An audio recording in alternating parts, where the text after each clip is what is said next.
Kepribadian Brigadir Nofriansyah Yosua Huta Barat dibongkar oleh sopir Ferdy Sambo bernama Prayogi Iktara Wikaton dan Daden Miftahul Haq.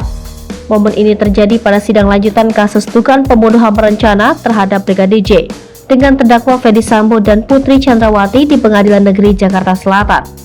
Saat itu penasihat hukum Ferdy Sambo, Febri Diansyah, bertanya kepada saksi soal kepribadian Brigadir J.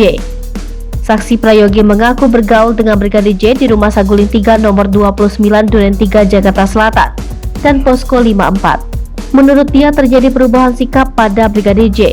Disebutkan Prayogi, Brigadir J karena suka marah-marah tidak jelas. Dia juga mengaku sempat mendengar cerita soal ajudan Ferdy Sambo bernama Sadam menegur Brigadir J. Sementara itu, pengacara Ferdy Sambo yang lain juga mencecar pertanyaan yang sama kepada saksi Daden Miftahul Haq. Daden menyampaikan beberapa kali melakukan kegiatan lain bersama Brigadir J di luar penugasan. Daden mengatakan aktivitas dia dengan Yosua yang sudah sekolah latih menembak di Senayan. Pengacara tiba-tiba bertanya kepada Daden, apakah pernah pergi ke tempat hiburan malam bersama Yosua?